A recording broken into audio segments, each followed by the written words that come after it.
Hello and welcome to another edition of Video Games to the Max. I'm your host, Sean Garman. Here with me, as usual, Mr. Marc Morrison. Howdy. And we have another week in gaming here full of, last week was a good week. We had a lot of, good games releasing, all that stuff. This week feels like we're going back to what it's been with layoffs. We did get one cool announcement, and then which we'll talk about, and a big interview from Phil Spencer about various things about Xbox and some other things to discuss in here as well. So let's get to all of that right after this.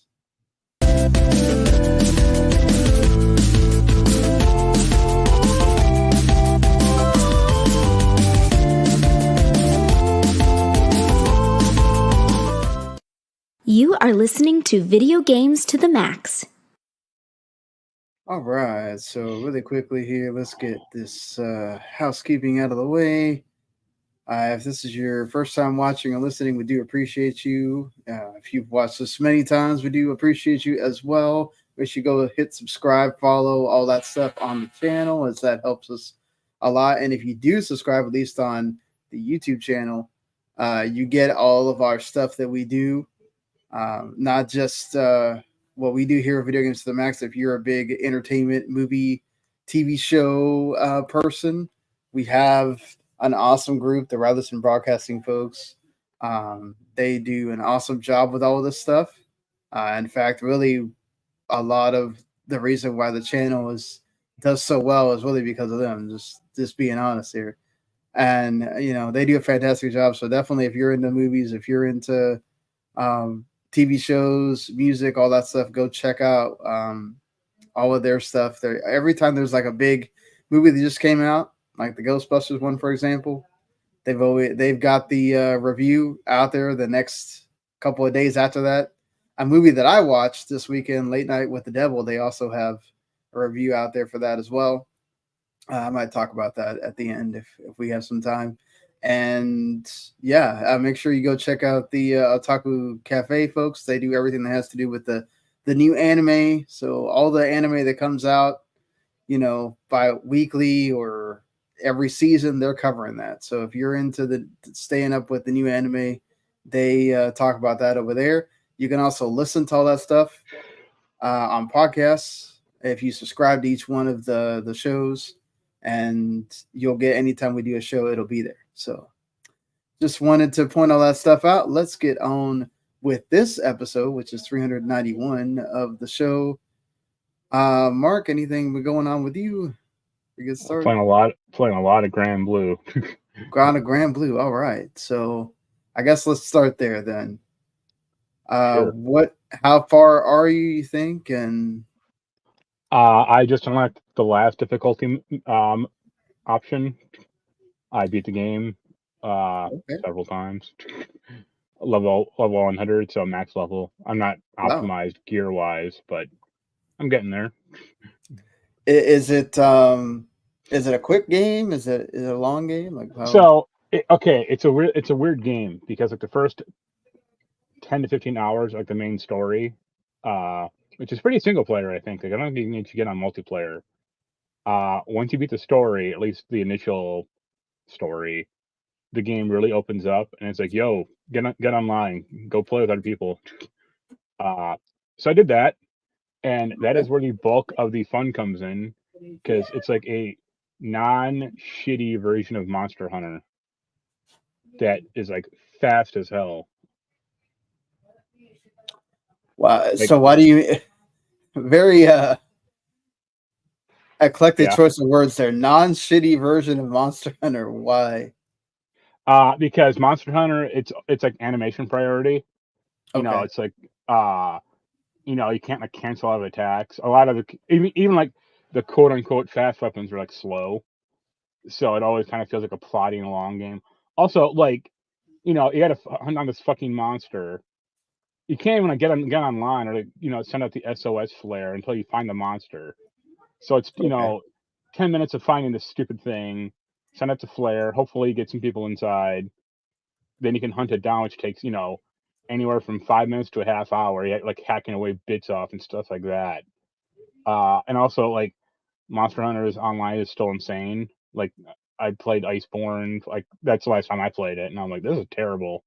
I think I played Monster Hunter 4. I was like, this is still awful. Like, what are you guys doing? So yeah. So like a normal boss fight in this game, like on single player takes, 5 or maybe it takes like 10 minutes, 10, 15 minutes, depending on the boss fight or how well you know it.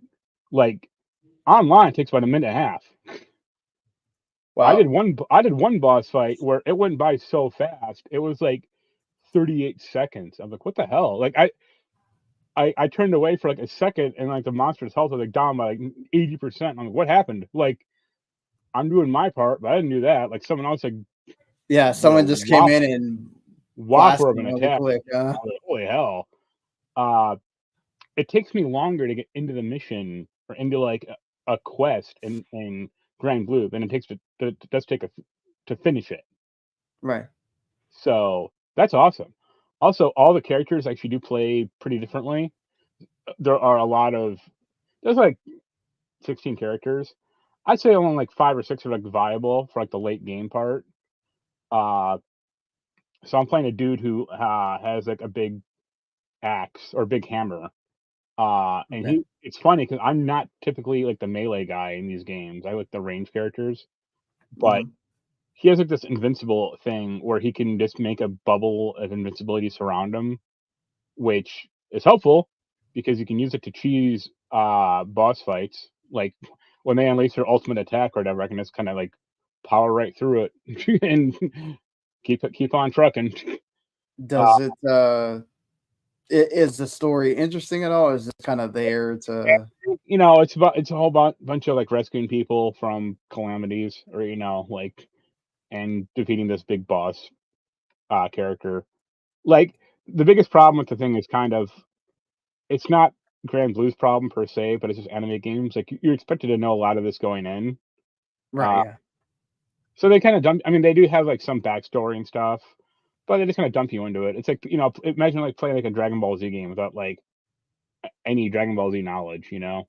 I mean, they do have 2 seasons of the anime out there for people to Yeah. watch if you really want to But have it's not like it's not like yeah, a super popular anime, or it's not like part of the right. mainstream culture. Uh, I would say, I would actually say Granblue, like Relink is probably the best multiplayer game I've played in like a few years.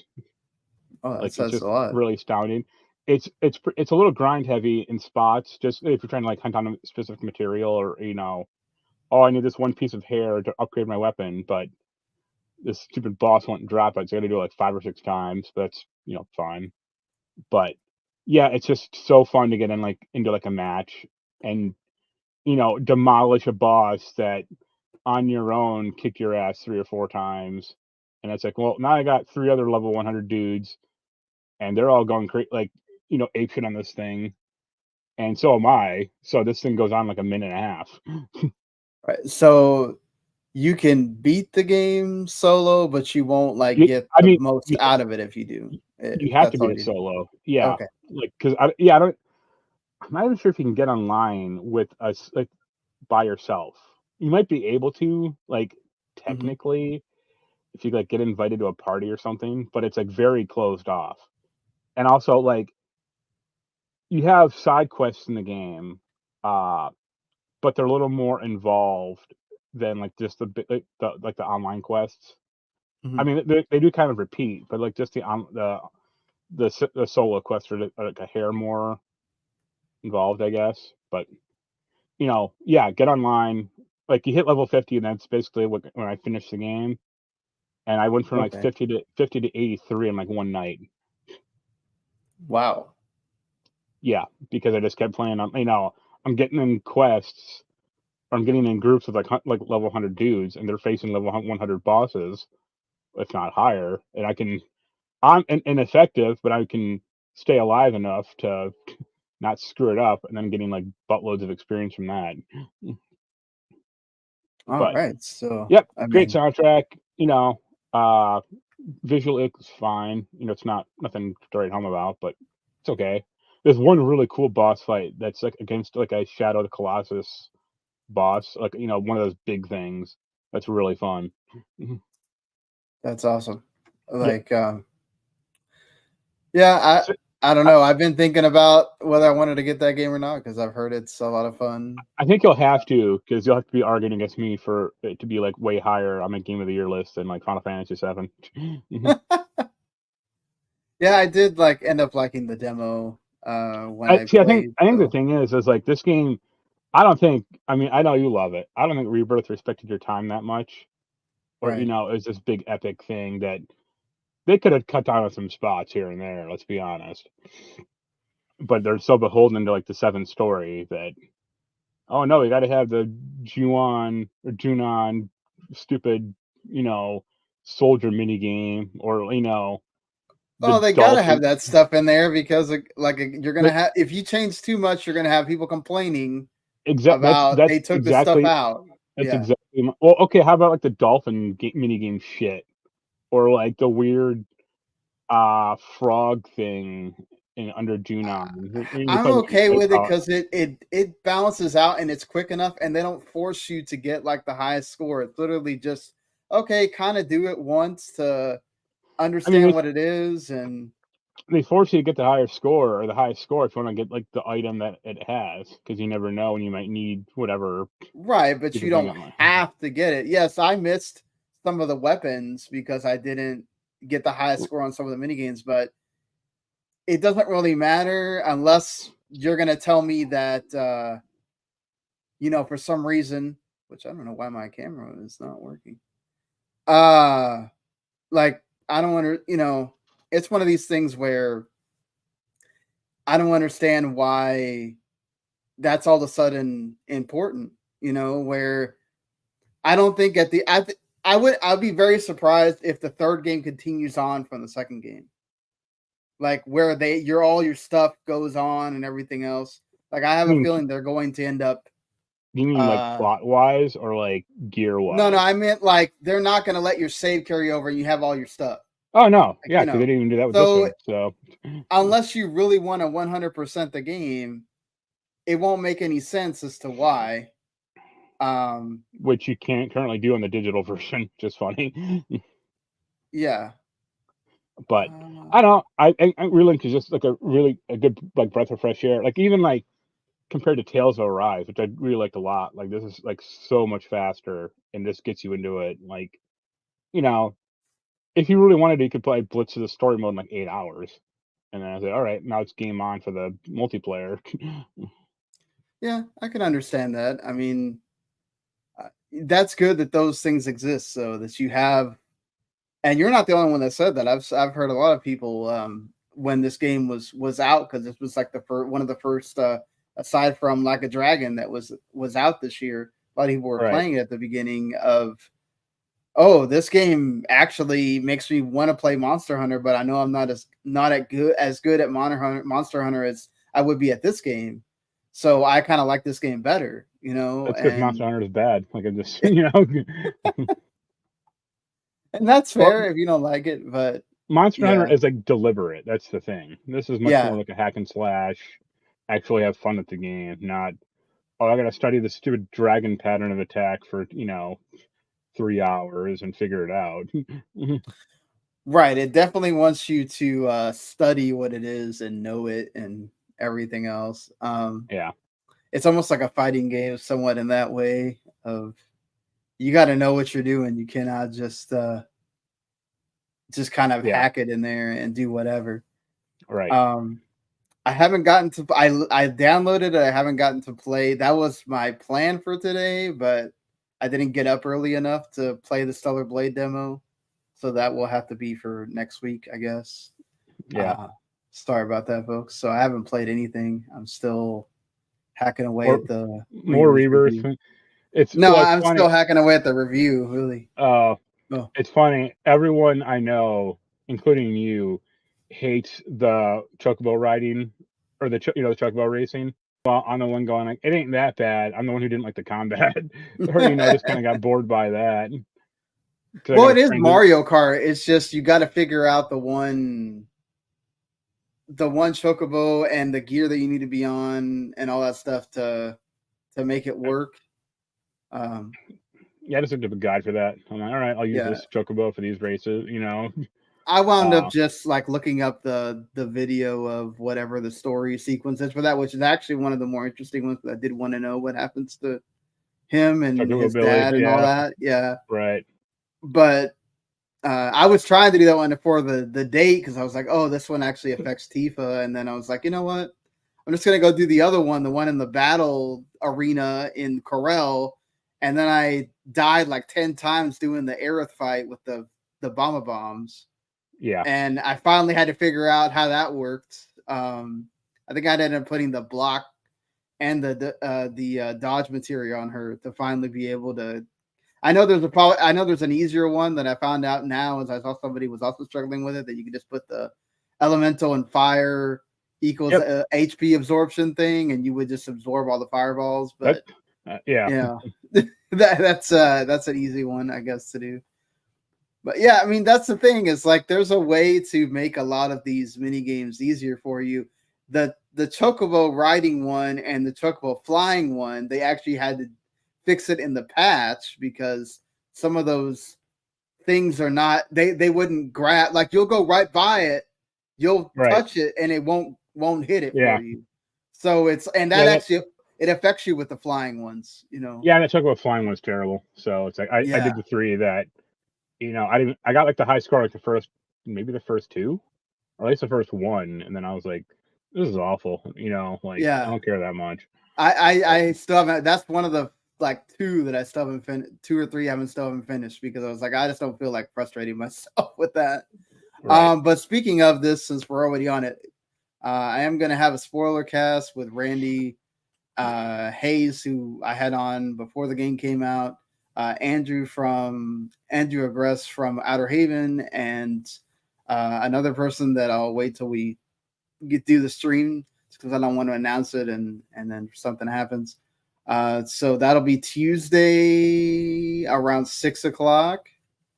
So if you want to watch live, you can. If not, it'll be there on demand or on podcast. So we'll finally get to talk about the ending and all that stuff. So, and everybody else's thoughts on the game, which Marc is not positive about it. He has other things that he felt like wasted his time, as opposed to others that maybe didn't. So, he still gave it an 8 on the review. So it's not like, he dogged the thing. So that being said, let's actually go on with the news that is happening here. And I guess we should start with because there's some bad things with layoffs and stuff. Somebody else got to finally escape Embracer, and that's Gearbox. They were sold off to Take-Two Interactive, which they already had a publishing deal with them for Borderlands and Tiny Tina. So this kind of brings it full circle for them, where now they're just part of Take-Two, and they already know that those games are big sellers and they do wonders for them. So they will probably more than likely let them kind of have a longer leash when it comes to new things they might want to do, they can actually fund the new Borderlands game. Exactly, that too, which Borderlands 4 is in development already. I think Tiny Tina 2 might also be, but they don't have necessary confirmation on that like you do with Borderlands 4. Yeah, it's probably like more like further off, or Borderlands 4 is probably like closer to being in a stage of where they could start showing stuff, whereas Tiny Tina 2 is probably farther off, like you said. And yeah, I mean, 400 plus million is not anything to shake a stick at. That's still a lot. That's money that Embracer gets to bring back. And I think Lars Wingfort actually mentioned this is like the last part of their restructuring. So they're kind of seemingly done with all of this stuff, which includes the layoffs and selling things and whatever else. Well, until they have to sell Eidos or Crystal Dynamics, because they have no more. Yeah, I mean, I don't believe that. I'll believe it when I actually see them doing other things with this, as opposed to either selling off studios or laying people off. Hopefully that means the end of layoffs, and they just look at what they've been able to do with these bigger studios and say, okay, well, what's more important? Do we make money off of this now, or try to make a game and then we don't necessarily make anything off that game, or that game doesn't wind up coming to fruition, you know? So yeah, this is good for everybody all around. Good that Gearbox gets to continue and gets to continue making the games they care about, at least. Yeah, I mean, some people got laid off from Gearbox, but it's all, I would say, expected people, or like PR people. Like, it's like Take-Two already has a PR arm. Like, they don't need multiple people filling this role, unfortunately. Yeah, they also get to take Homeworld, Risk of Rain, Brothers in Arms, and Duke Nukem, of all things, back with them. Great. So, take 20 more years to make the new Duke Nukem game. That'll be terrible also. I don't know. Well, I mean, and that Homeworld 3 keeps getting delayed, so... Yeah, but I'm more optimistic about that, That's good, too. Yeah. Yeah. That's the positive thing is... I think the one thing Embracer kind of gets to keep is just surprising was they don't own the studio, obviously. Well, I don't think. But the Remnant 2 publishing, or like the Remnant franchise. The rights for Remnant, yeah. Yeah. And Hyper Light Breaker too, which that got delayed, but it's still going to come out. And they also get to keep that Gearbox publishing arm, which is, sometimes they've released some really neat indies under that, which kind of sucks that Embracer is the one keeping that. But I understand Take-Two doesn't want to have to deal with something like that. They're already a publisher themselves. Right. And they also get to keep the Neverwinter Night online studio and the studio that they lay people off from, Lost Boys Interactive and Capture Dimensions. So yeah, I guess good things all around for them in that way. Both parties are keeping stuff, which I think is a little bit different than Saber, where they just kind of like took a bunch of studios and were like, okay, we're just going to take them away and hopefully do things with them, which that's good in a way too. So I just really hope that Embracer's looking more at what Lars Winkford said in his when he was talking to investors, because they asked him about, are you looking to do more M&A now? And he's like, actually, we're looking towards like having those studios that we have work together and make good games. And I'm like, wow. What a novel concept. What a novel concept for him to say that. Well, instead of saying, too bad he didn't think of this before. Yeah, exactly. Wish they would have thought about this before, where they were, instead of just buying up a bunch of studios and then figuring out way later what they're going to do with them. I have news for you. That's kind of the Microsoft approach, and look how well it's. No, but I mean, Microsoft is picking up established studios that know what they're doing, and then the ones that didn't really have anything, like an Exile, they're now working on this game that a lot of people are anticipating. Clockwork Revolution. So, I mean, Toys for Bob got to go independent, but they've already made a deal with them. So, yeah, we'll see. But there's a lot to talk about when it comes to Microsoft, I guess. You're right in a way that they have a lot of studios, but right now, especially the Activision Blizzard ones, they got to figure out the ones that aren't already working on something. They got to figure out what they're going to do with them. But it looks like they are thinking about other things at the moment. Phil Spencer had this big interview with Polygon at GDC. I'll have links in the description. They kind of split it in parts. It's not like it's just one big article where they talk about everything. So it's also not as easy to just go, oh, here's a link. You have to grab like all the different links that they put in there. But like the three major things that kind of came out of this was one, that Phil Spencer seems very keen on a Xbox handheld, and if not, making these handhelds that already exist, the Steam Deck, the Legion Go, the ROG Ally, etc., all have some kind of Xbox like portal where when you log into it, it feels like you're logging into an Xbox and not like you're logging into or having to use Windows. He actually says a lot of his problems with these systems are really Windows based and not issues with the devices themselves, which is actually interesting. But he says that's part of it is that he feels like, he feels like it actually is something where he feels at fault for that because obviously he's with Microsoft. So, do you think that this? What's funny is he doesn't outright mention it, but he does everything but outright mention that we're working on a handheld. He mentions that they have people like working on a form factor, that they're looking at it, that he has notes of things that he wants this potential handheld to do, that the other ones currently don't do, which is mainly more about, again, the whole making everything be cohesive, the way it is with PC, mostly the way it is with the phone. So that like if you log into this handheld, you have all your saved, you have all your games, you have all your things. Sarah Bond did mention they have something to announce at the end of the year.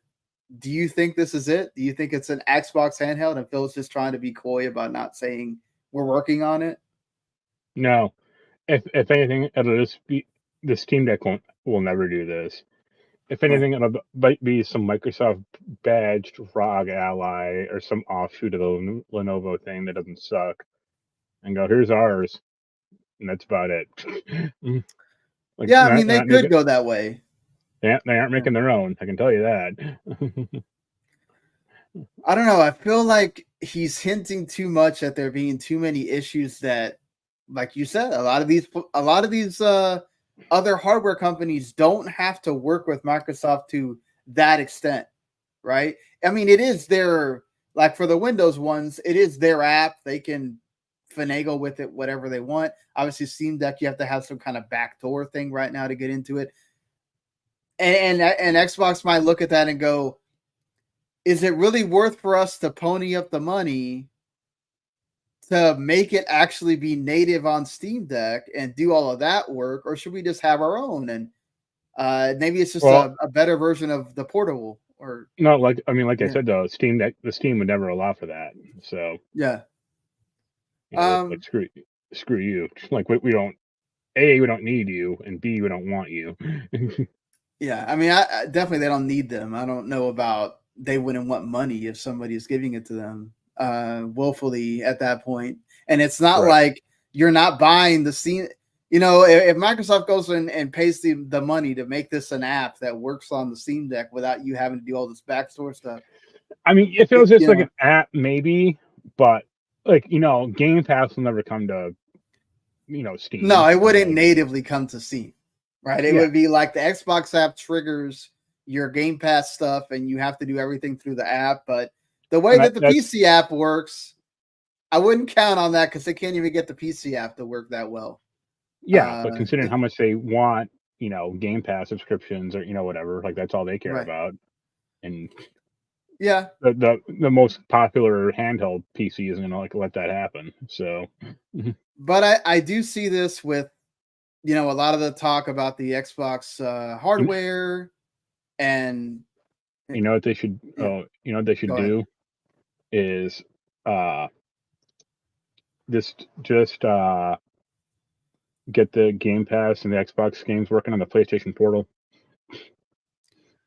Like, here's our streaming solution. Go buy this thing. Well, technically, I guess technically you do have some that already work there, right? When all these other games, when these 4 games show up.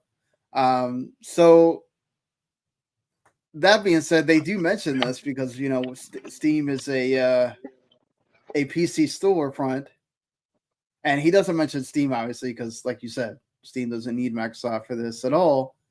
But Phil also mentions, he would like to have Epic Games or itch.io or GOG on Xbox and have them be storefronts on Xbox. So you can just access and you then have access to those games on an app or however it is that they would get them to work.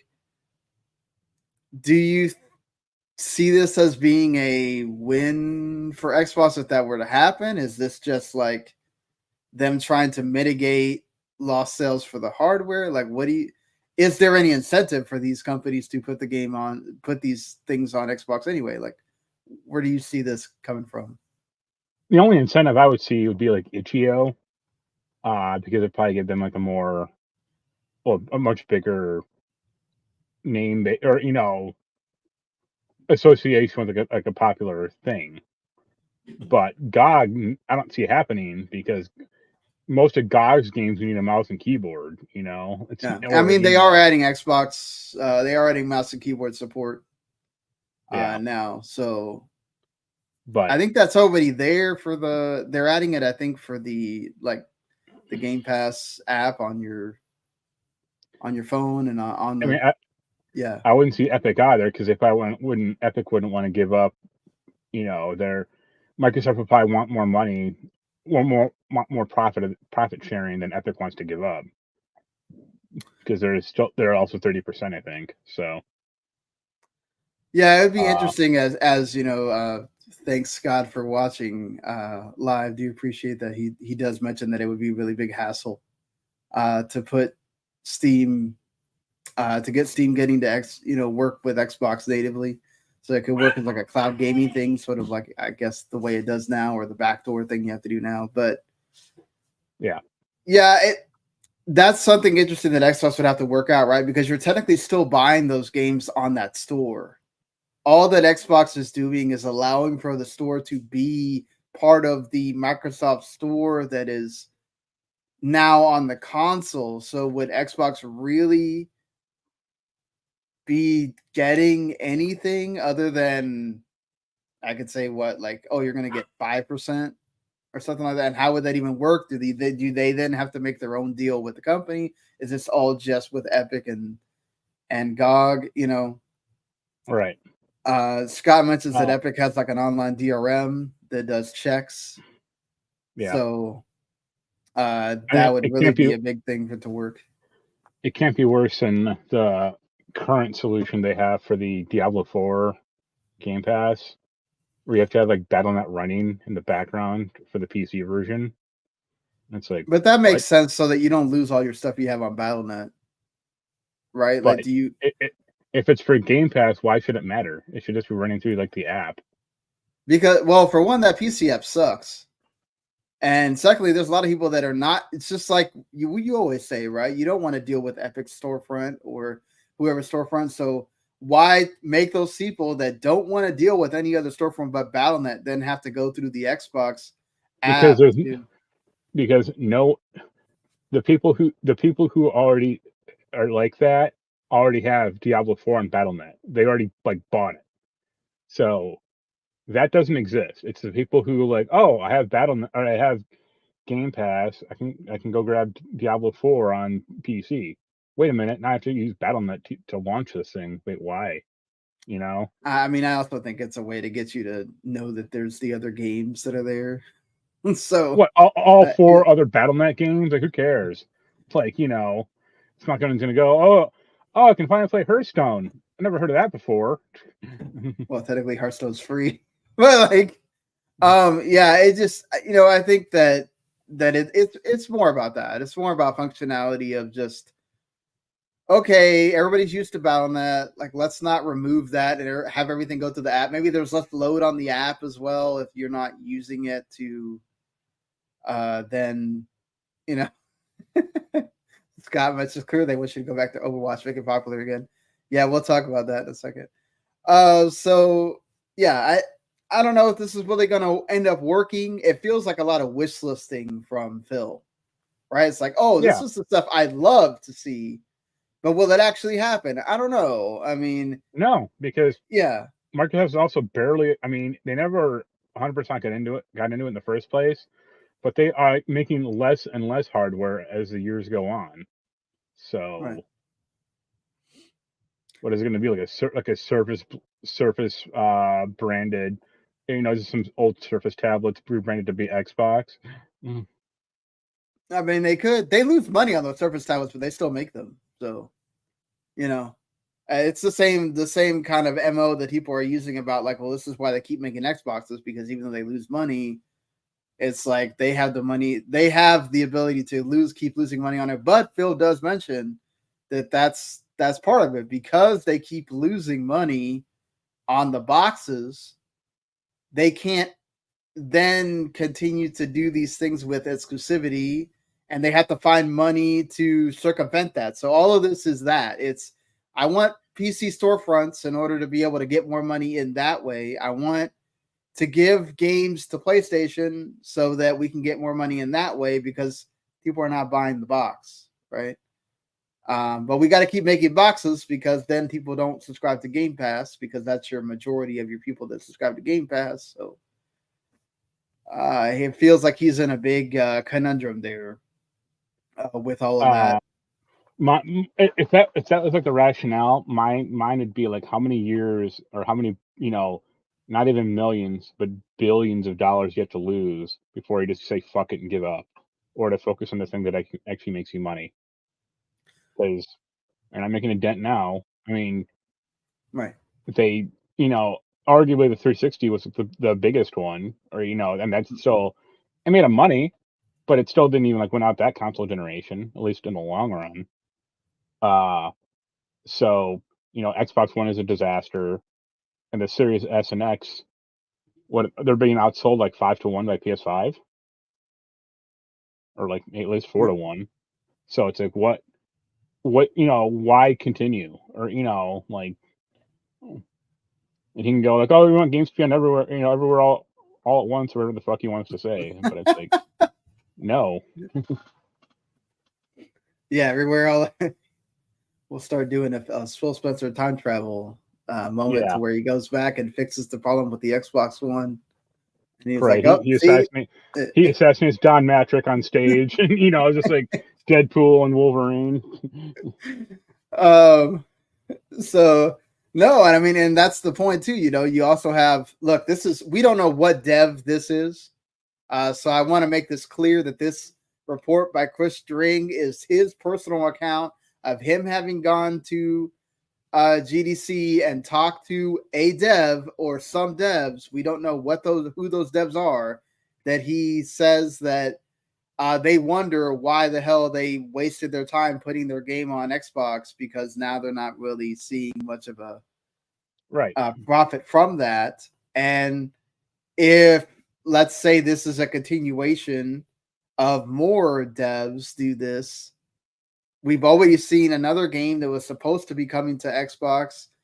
They decided to postpone development of that portion of the game to only put it on PlayStation and PC. And then they're going to do the Xbox after the game comes out, I guess, once they get sales from the PlayStation and PC version.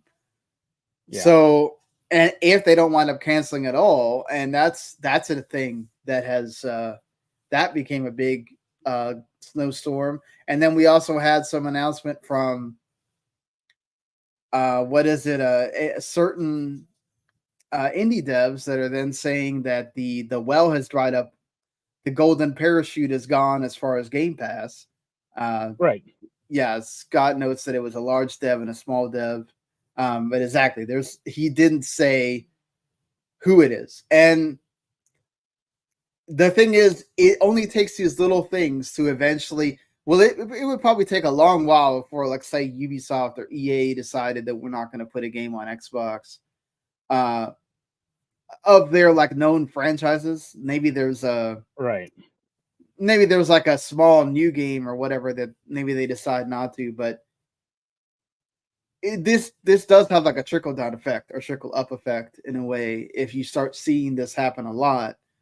So maybe Phil is seeing all of this and they're saying, well, how can we possibly get some of this back? I do think a handheld could help them in a way, because this is the way people are wanting to play their games for the most part. Especially, he keeps bringing up the whole Gen Z, Gen Alpha thing a lot, where that's the reason why they decided to go with the exclusivity thing going to PlayStation as well, because he says that, oh, well, they play on their phone and everything's available on their phone. They're not used to this whole, oh, I buy one console and everything's stuck on my console thing. And maybe he's right in a way, but I think it's going to be a while before we get to that point, right? We have another generation to go before we're really getting, I think, the effects of, we already know that. We are kind of playing towards the people that buy consoles are the same ones that buy them every time. But I think Switch 2 is really going to be the one that tells you a lot about that. Because I still feel like Switch 2 gained a lot by having the pandemic happen, and a lot of people bought Switches because of that. A lot of families bought Switches one for you, one for me, one for you. I don't want to have to keep sharing this thing. We can all play it portably and whatever. And we know Japan loves the Switch. They love portable stuff.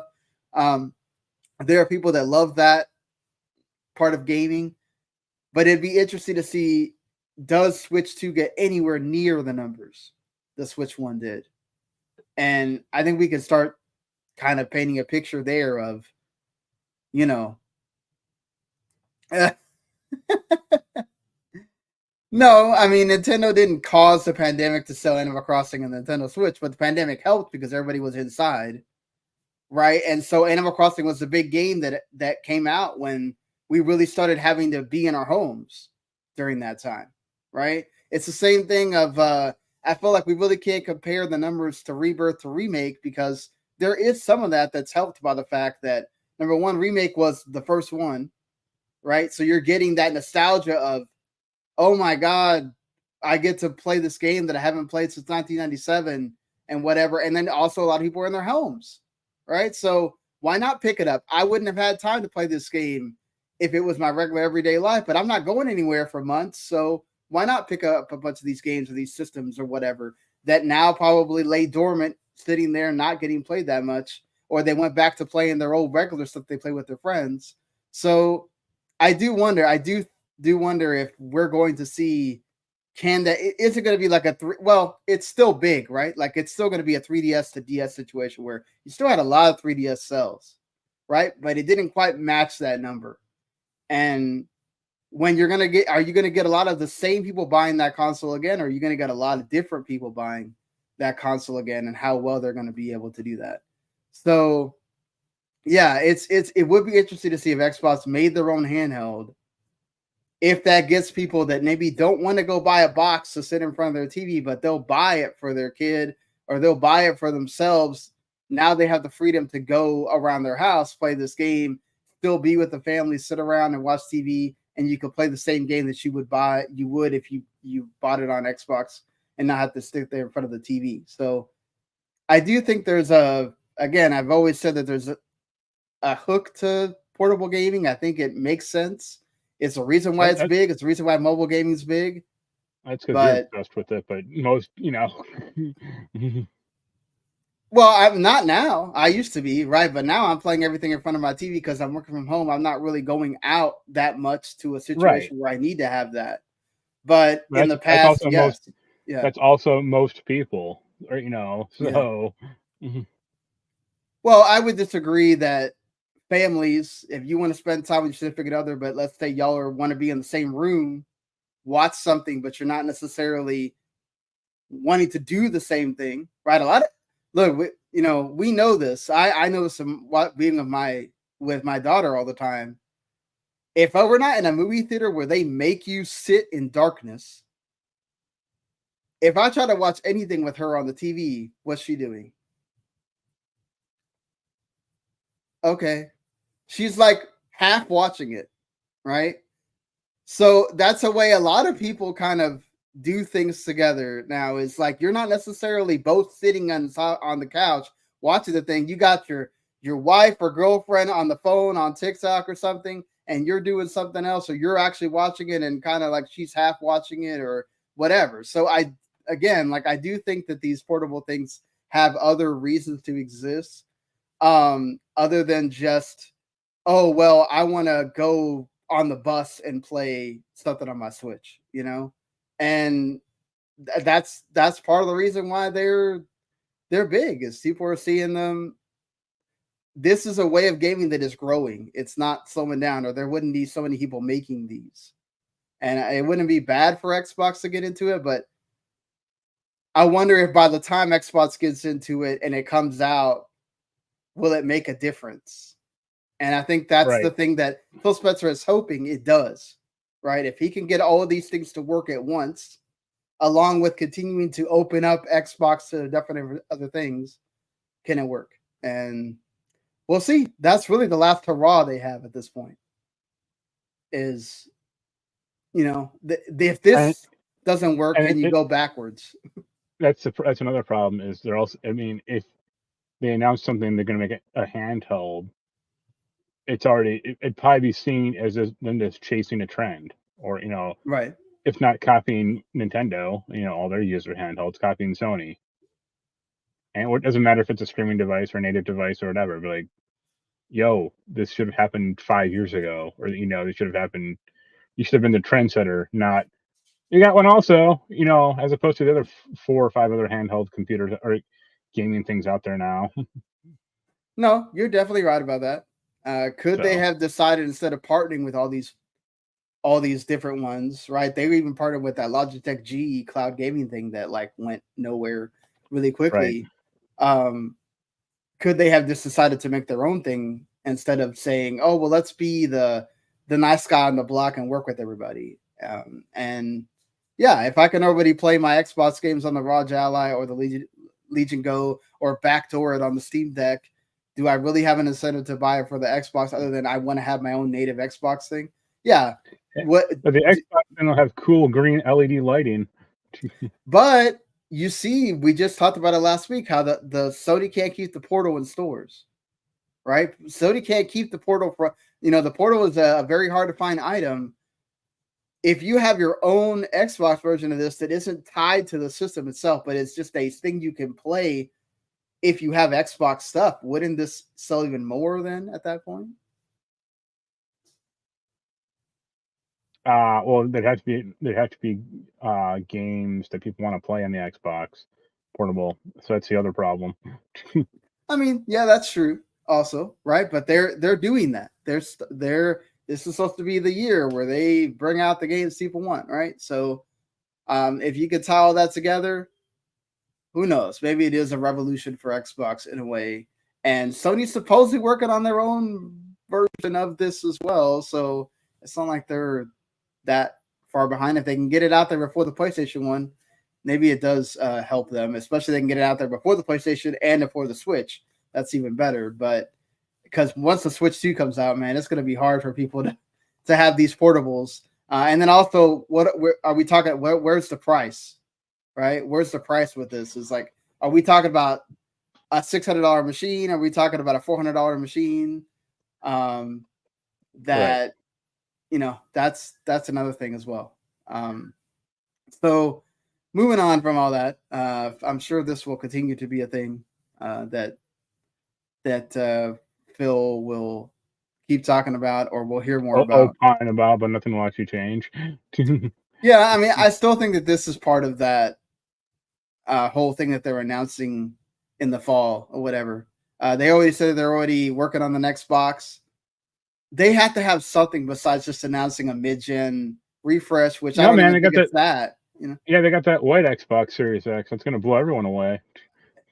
Well, and digital only, which made everybody that's mad about that. Right. So, just to get out before we get out of this, Scott did mention that the Xbox handheld is probably going to be geared towards consumers with a large Xbox library, similar to the Portal, and the ones that have the big monthly engagement with Xbox. Yeah, I'm sure. Yes, this will definitely be for the hardcore people. There will be people that probably see this as, I have an Xbox, or I used to have an Xbox, and maybe they want to play those games again on a portable thing. But definitely, it's going to be for people that already have the Xbox.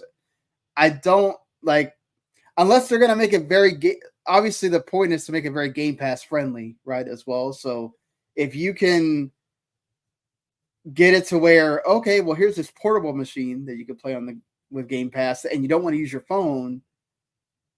To me, it's about price. To me, it's about price. If you're charging what these other PC handhelds are charging, I don't know how many new people you're going to get in on this thing. If you're charging a little bit less than what you pay for the Series X or the same as the Series S, okay, I can see it, right? So you have the option of the Series S that you have to plug into your TV, or you have this thing you can take with you. Which one's better? I don't know if they can make a portable Series S or not at this point, but I'm sure they will try, and it'll be interesting if it actually does happen. But let's move on from that to talk about this new game that looks very much like another game that we already talked about in a way. Marvel Rivals. Looks like it took a lot of stuff from Overwatch and just said, okay, here are the Marvel heroes doing Overwatch stuff. You as an Overwatch fan, or you play Overwatch here and there. I played Overwatch once in my life. But you used to go back to it a bit. You weren't like a competitive player or nothing, but you would go back and play it here and there. That's because Overwatch 1 actually offered, like, if you just want to play around, you actually get something out of it, as opposed to Overwatch 2, which did away with all that. We know the bad state that Overwatch 2 is in, right? Where a lot of people wonder why the hell this needs to exist. Do you think this can come in and do something? Be big? No. No. I thought the trailer looked really bad, actually.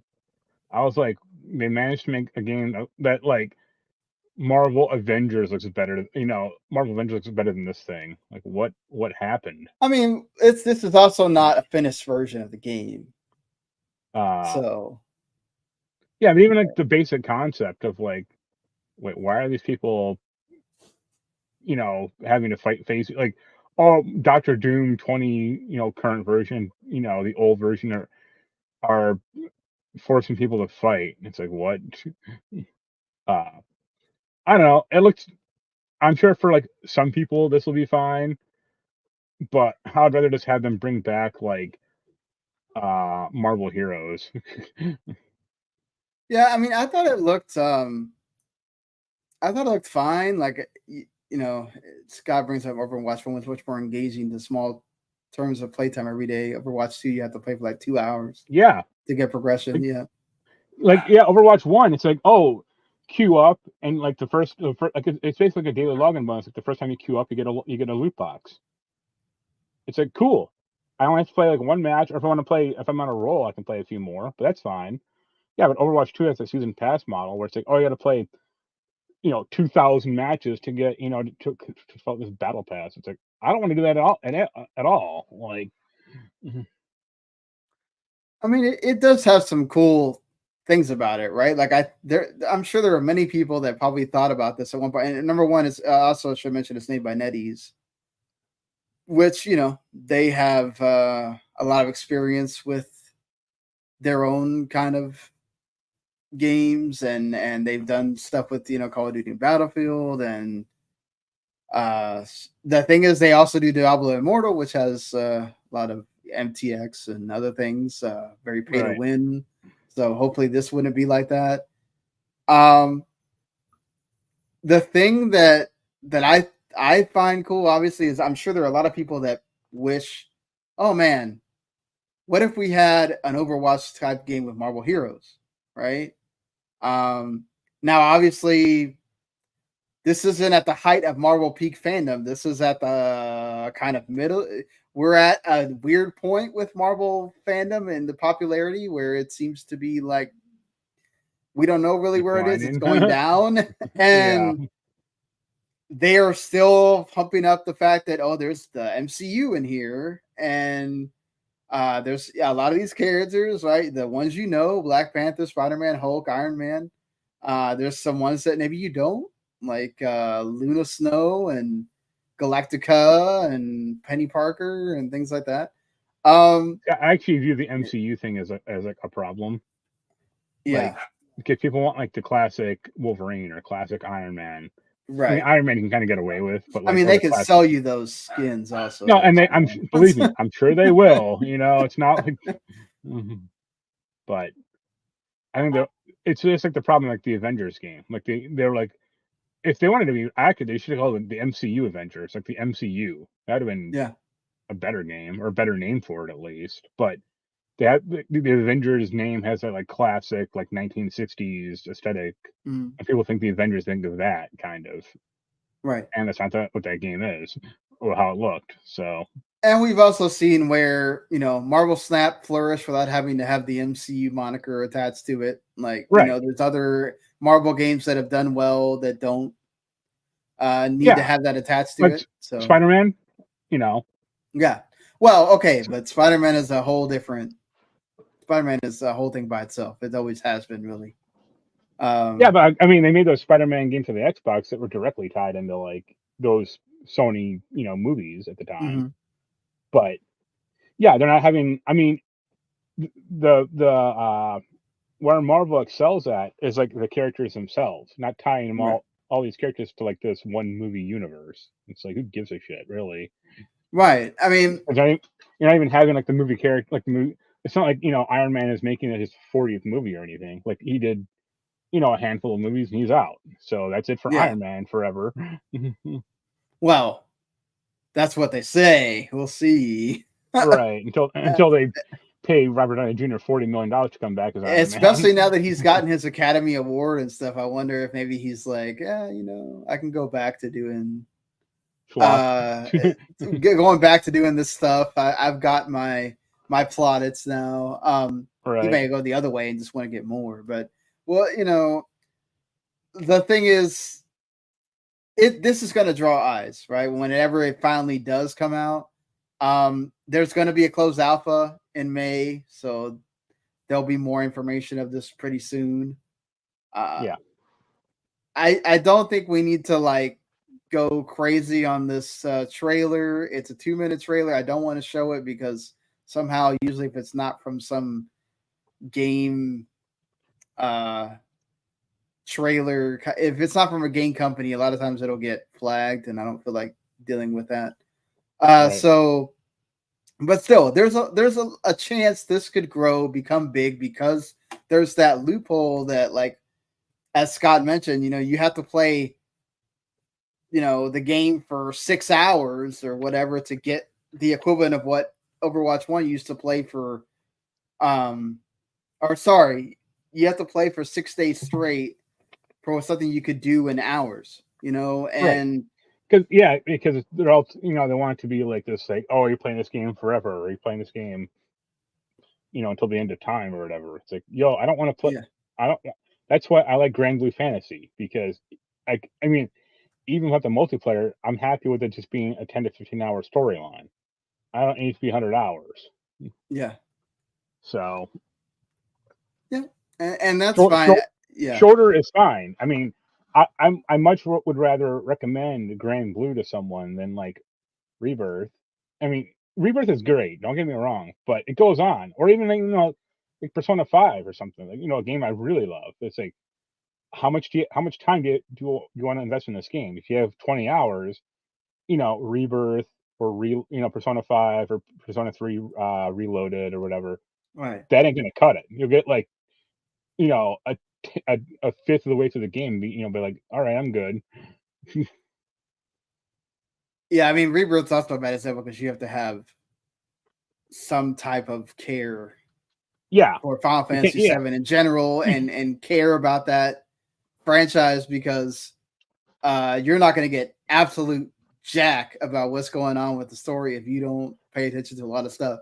It's almost like its own MCU in a way at this point. But I had a friend asking me, I mean, he's playing Rebirth now, but he's asking me like, oh, do you get to this? He hasn't finished it yet, but he was like, oh, do you get to the City of the Ancients? And I was like, what's that? Like, it's been so long since I played Final Fantasy VII original. I was like, what? Yeah, the Temple of the Forgotten Capital, the last city that you go into. Yeah. Right. I was like, what? And then I had to like look it up. I'm like, no, you don't go there.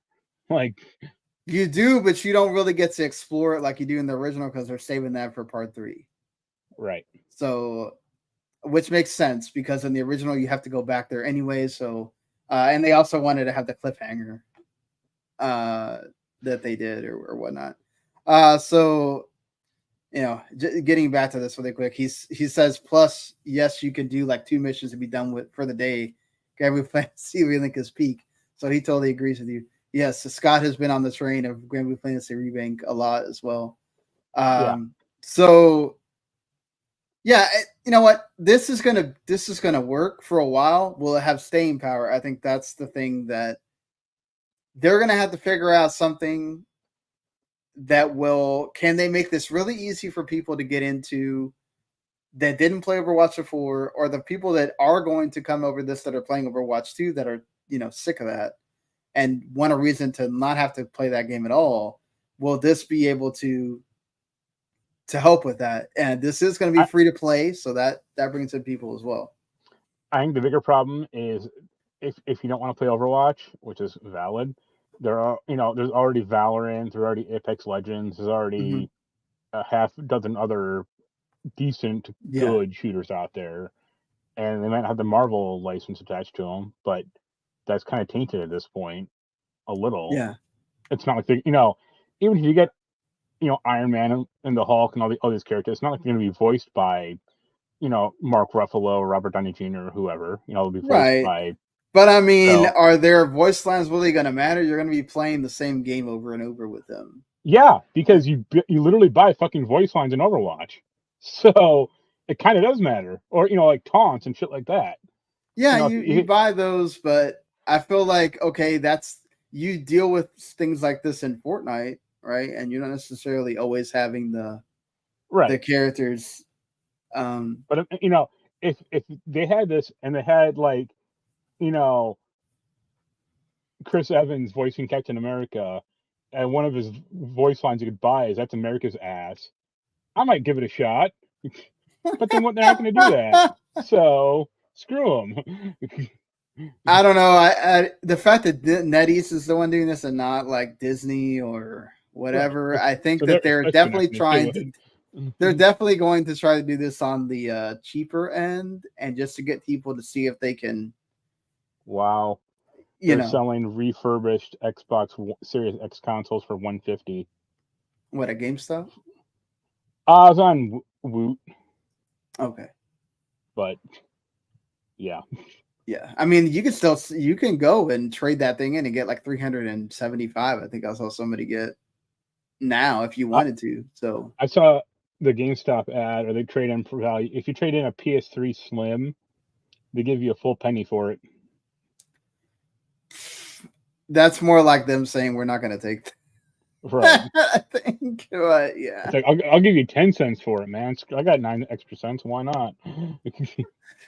Yeah. But moving on from this. Yeah.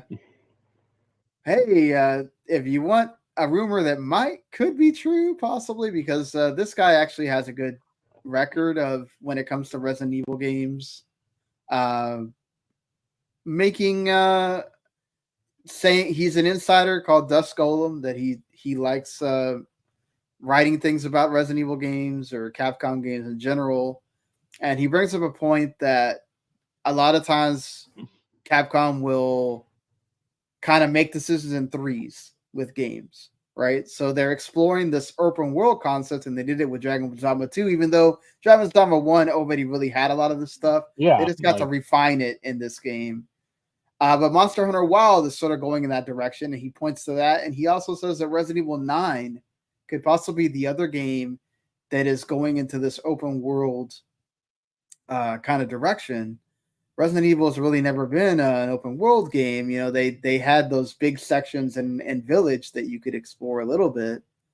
Do you think this could work for Resident Evil if they made it open world? Only if they get Ubisoft involved, and then you have to climb towers to unveil the map. I don't know, maybe. Like, it'd be interesting, but I think it'd still be the thing of like, oh, you can't enter this one building because you need the spade key. Go hunt it down or whatever.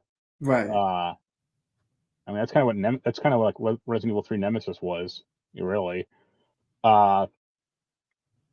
Sure, I say go for it. I mean, I think it kind of worked like Metal Gear Solid. That wasn't quite open. I mean, that was an open world, but you still had like missions to do.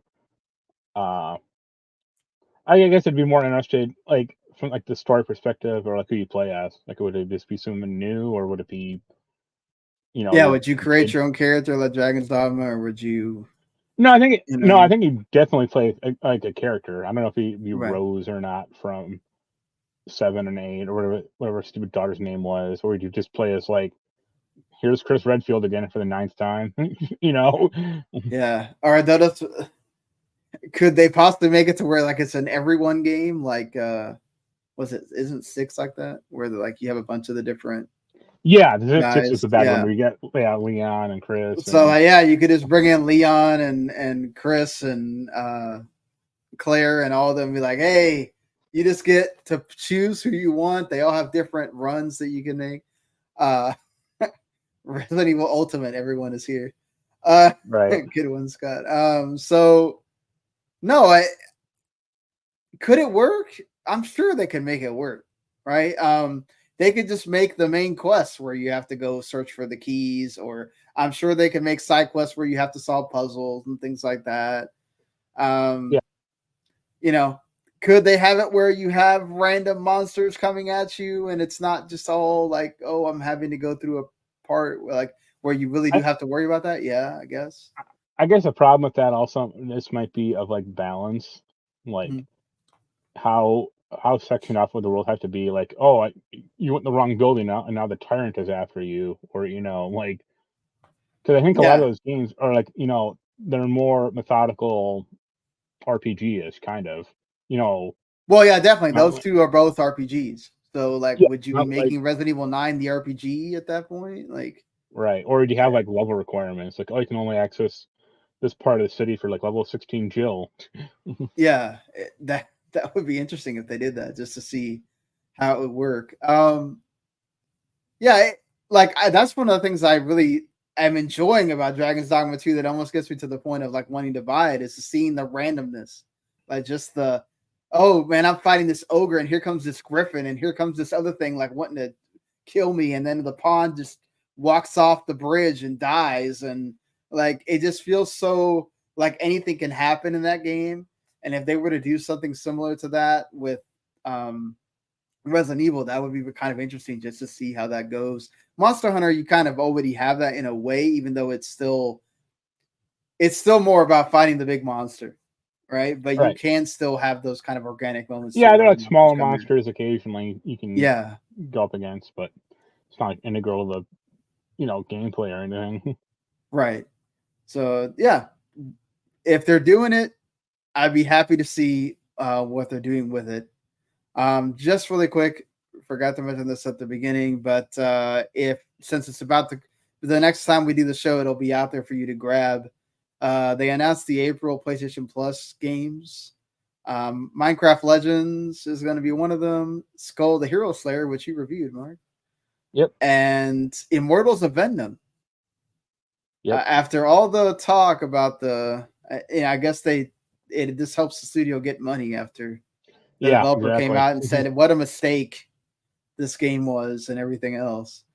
It's going to be available for you to buy, and you can decide for yourself if it was a mistake or not to be made. So, yeah.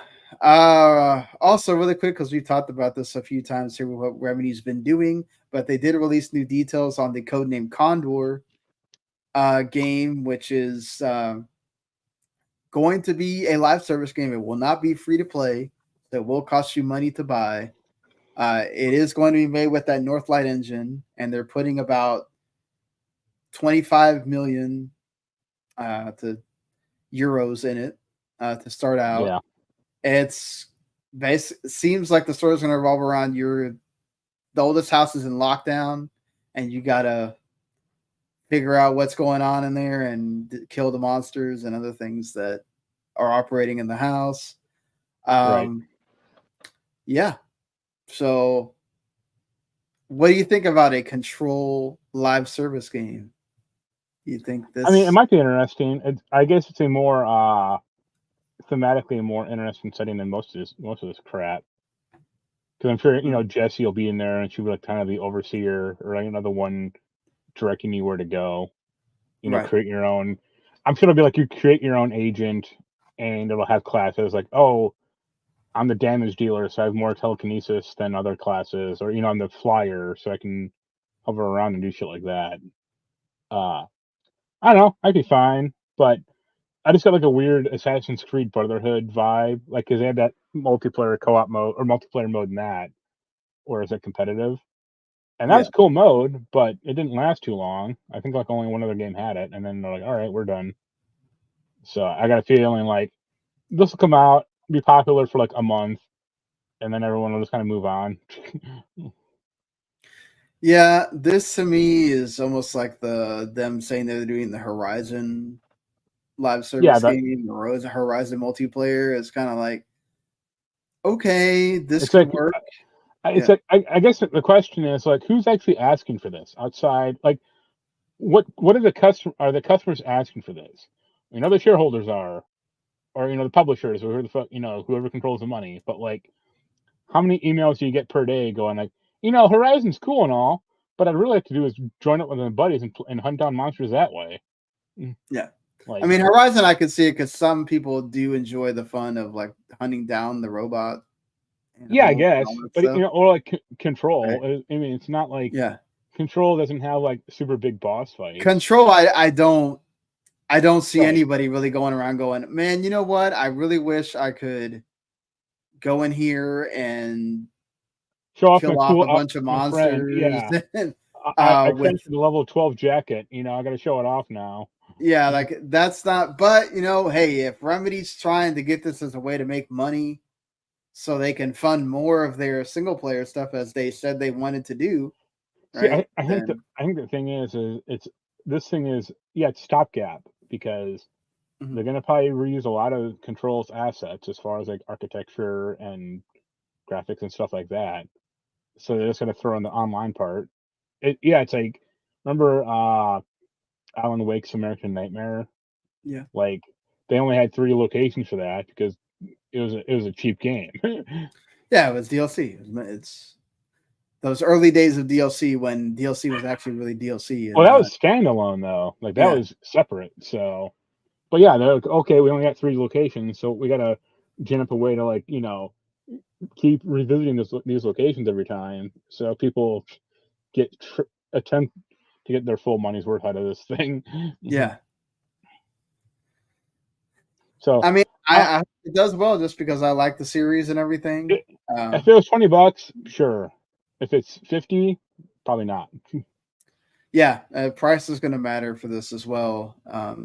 What are you giving me if you're going to tell me that this is a $70 game or $60 game or whatever you're going to charge for it? If it's something that you're going to have a low entry price, so you get money, and then after that, we'll see.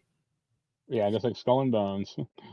Yeah, well, Skull and Bones, I still don't understand why they charge $70 for that game, but whatever. Now we go on to the bad news. One that isn't so bad, just sucks, because I was kind of actually really looking forward to Earthblade. Earthblade has been delayed. Of course, this is the same folks that make Celeste and Towerfall, all that. Yeah. Maddie Thorson says that she's facing challenges in her personal life and also, just challenges with the game as well. They did, hire Kyle Pulver in here to kind of help with the game as he helped in designing a Super Meat Boy Forever, other things, but still sucks. This is one of the games I was looking forward to. It's looked awesome every time I see it. So still, it sucks as it gets delayed, but if this makes it to where it's a better game when it comes out next year, that's all that matters. She has to put in a microtransaction system and online. No, don't say that. We don't need more of that stuff. The rest of it, unfortunately, is layoffs, which sucks. Always sucks. Well, except maybe Relic Entertainment gets something out of it because they got sold by SEGA, and they are going to, this includes the people that make the Homeworld games, Company of Heroes, Age of Empires, and so on. They have been sold off to like an independent investment firm, so they will be owned by them now. But Sega's been helping them with the transition over to that. They are unfortunately going to have to lay off other employees that are not from Relic. They are laying off 240 employees from various studios in the UK. It sucks. I mean, it feels like more and more when companies are selecting studios that get layoffs, it feels like the UK is really suffering from this. And this includes folks at Creative Assembly, SEGA Europe, some at SEGA Hardlight. All of them in the UK, they're all going to be part of this layoff of 240 people. Yeah. I mean, it's a shame. I'm kind of happy. I thought Relic was like a weird fit for Sega, so I kind of am happy that they're splitting off. And I hope I hope Relic gets back to what they're good, good at making. Because I feel like under Sega's direction, they didn't. And you could say the same thing about Creative Assembly as well. Like, since the big acquisition, it seems like they've been a little lost. Yeah. So it definitely feels like, I mean, that's not like Sega's bread and butter, right? It's like other than like, I guess the 2 Point Campus, the 2 Point games, right? 2 Point Hospital. Yeah. Things like that. It feels like the rest of that stuff from Sega and Total War doesn't really move the needle that much. And so they probably see it as, these are things we can kind of do without or lose people because we're not getting a lot from these studios. Yeah, like Relic made, Age of Empires 4 for Xbox, and then they like Company Heroes 3. Right. And Company Heroes is a pretty well-liked franchise, or it's well-reviewed, but it's not like a big system seller. Or, I don't know, it sells pretty good most of the time. So, yeah, it's to give you that variety of games that come from those studios just to see if you never know, you get one that hits big, right? Yeah. And then people are excited about the next thing you make. So it is always good that these studios have that variety, but they don't always. Unfortunately, that's like not a lot. It's not. I mean, it's a niche kind of game. So hey, at least Relic is still around. They didn't shut him down. Yeah, exactly. So. At least Relic it got sold off. Hopefully, they said they're going to still support these games that they made. So that's a positive as well. They're not going to sit there and just, all these games are getting shut down and we're going to make something new, but all the games that you already play, they're still going to be there. So that's good. Yeah. As well. Smilegate Barcelona is also going to lay off all of its staff, apparently, according to Stephanie Blaze, who used to be at Eidos Montreal and Ubisoft. This is on the LinkedIn page that basically they're at any point they're going to be set to just lay off all the people, and that really sucks. So, again, just never great. Well, not related to this at all, except for the weird name. Did you see that Hellgate is coming back? Yes, I did see that.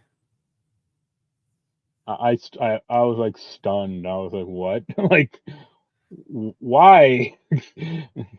Sometimes it feels like we're just putting in names that like, somebody knows this name. So we're going to bring back a game with this name in it so that it gets somebody's attention. And it's like, wow, okay, of all the games, all right. I get attention, but not the right attention. People are like, what? Nintendo America, which is one thing I feared. I talked about this when they said, well, Nintendo's not really probably going to do this because they're a Japanese company, but they have other branches that are from other countries. And Nintendo America has ended 120 contract positions in their testing department. This is mostly due to the fact that right now there's a lull because they're gearing up for the Switch 2, and they do almost any. There's a lot of talk in here by Kotaku's Ethan Gotch about it's pretty much because there's a Switch 2 happening, and they're not part of that testing, the product testing for what's going to come out on that system. We're not announcing it, but it's kind of in existence. It's so funny how much we have to skirt around the whole Switch 2 thing, that we can't just announce it already. But obviously it's understandable why Nintendo wants to, if they really did delay it till next year, they want to be able to announce this in a certain time frame. Yeah. So sucks for these contractors. Hopefully a lot of them will be able to maybe get picked up again once Switch 2 development goes in full force. Or they have more games that we know are coming to Switch 2, but they are getting severance packages and all that stuff. So that's good in a way, but again, sucks these folks are losing their jobs. Yep. Also, Certain Affinity is laying off 25 people, and this is the first time they're laying off people in their 17 plus years of history. Unfortunately, they had to let go about 10% of its workforce. They have around 250 workers. He's basically saying this is just the industry at the moment. And that unfortunately they had to make this decision. They got to continue to grow. They got to all those things that you normally hear everybody say during this time. But we're laying people off because you have to grow. You have to grow bigger. It's like we have to grow infinitely. If that's one thing Phil Spencer said constantly in that interview, and I was just like, oh my god! At some point, no, for them, they definitely do need to. They got to grow to try to compete with the people that they're competing with. But it's like this infinite amount of you cannot grow infinitely. At some point, you just got to sustain. You're not going to continue to. At some point, the console sales are going to go down. At some point, all this stuff's going to, especially when all of them have said, Sony has said, Microsoft has said, Phil Spencer has said it, Nintendo has said it. The reason console prices are not going on a permanent drop is because all the stuff that goes inside the console is not dropping either. So at some point, a lot of the sales that you pick up when people are wanting to buy them on a price cut is not happening. So those people are deciding, oh, well, I'm going to spend that money somewhere else, or I'm not going to buy the second console because I don't have the money to do that. So, it's an interesting dichotomy at this point of this is really that first generation that we haven't really seen the big sales drops like we normally do at this point.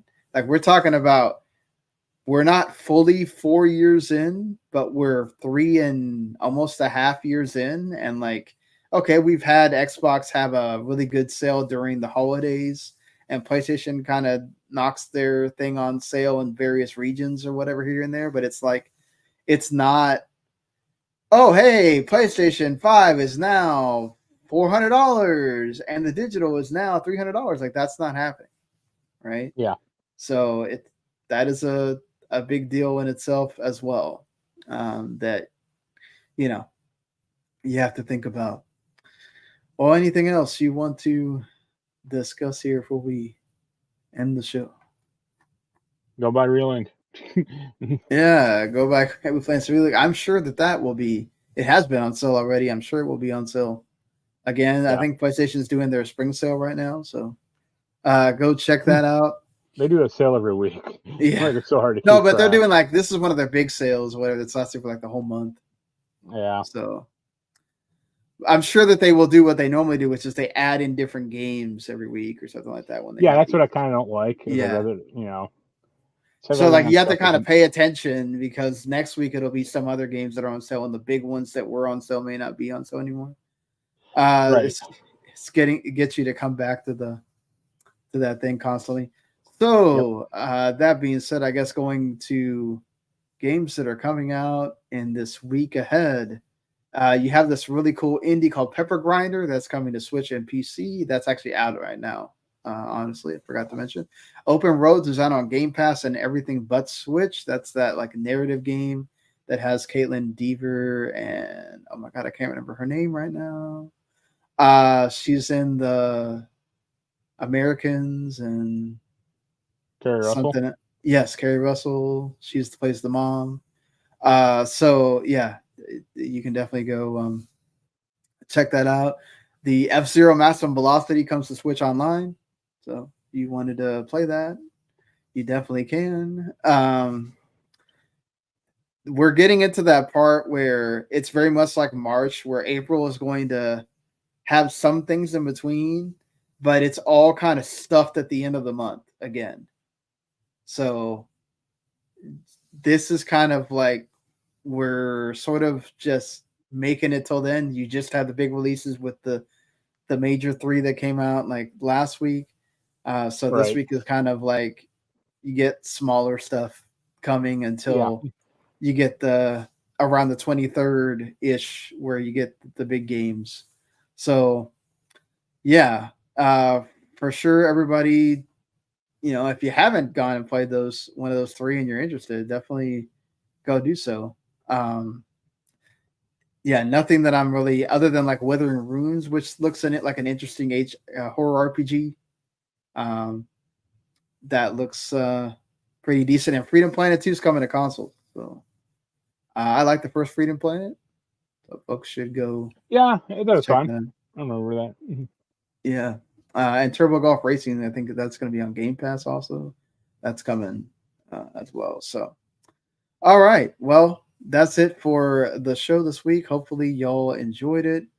Yes, as Scott says, Stellar Blade demo is out right now. I already heard it download. I'm going to go play that on Sunday, and probably we'll definitely be talking about it next week. Don't forget, again, spoiler cast for Final Fantasy VII Rebirth on Tuesday. Scott is going to be on Randy's Bad Bracket show with Andrew to do our best Final Fantasy games. That will be interesting to see both Andrew and Scott get to be on there, and they've never been on there before. It's interesting how that's going to go down, because Randy has a very good habit of putting in some interesting matchups to make you want to pull your hair out. So that'll be fun when we get to that. Of course, that'll be on April 8th that will come out. So yeah, we'll see. Or the 15th, I'm not sure. But definitely, at least we're recording it so you guys know what's coming up. Until then, folks, we'll see y'all later. Hit like, subscribe, follow, all that stuff. That helps out. Bye.